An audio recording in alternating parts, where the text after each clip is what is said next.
আল্লাহর কসম, প্রত্যেক পাপী, আমি কিংবা তুমি, পাপ করার মুহূর্তে তার একটা না একটা আস্থা আছে কারো উপরে, আল্লাহকে বাদ দিয়া। নাহলে হে নাফরমানি করছে কেমনে?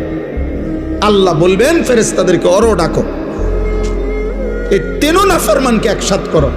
পাপী, পাপীর সঙ্গী এবং পাপ কাজে সে যার উপরে ভরসা করছে, যার উপরে নির্ভর করছে, আল্লাহ বলবেন ফেরেশতারা তিনটা নাফরমানকে একত্র করে ফাহদুহুম ইলা সিরাতিল জাহিম, জাহান্নামের রাস্তা দেখায় দেন।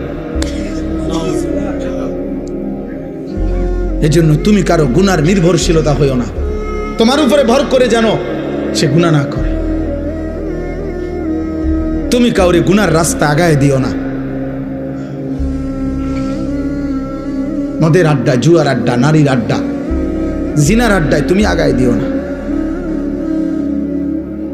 আল্লাহ আমাদেরকে মাফ করে দেন।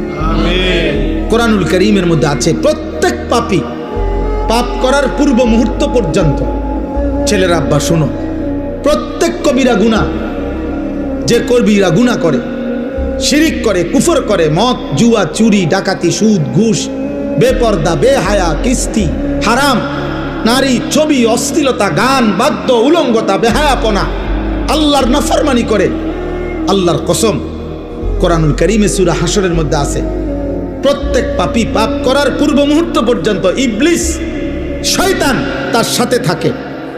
যখনই সে পাপ শুরু করে, চোর যখন চুরি শুরু করে, ব্যভিচারী জেনা যখন শুরু করে, সুদখোর যখন সুদের টাকা গণে, ঘুষখোর যখন ঘুষের টাকা হাতে নেয়, লম্পট যখন চরিত্রহীনতা শুরু করে, নাফরমান যখন উলঙ্গ ছবি দেয়, মদখোর যখন মদের বোতল হাতে নেয়, শিরিককারী যখন শিরিক করে, মূর্তি পূজক যখন মূর্তি পূজা করে, মানে প্রত্যেক পাপী যখন পাপ শুরু করে, আল্লাহর কসম আল্লাহ কোরআনে বলছে ইবলিস, শয়তান তার থেকে তৎক্ষণাৎ সরে যায়, সরে যায়, শয়তান তার থেকেও সরে যায়।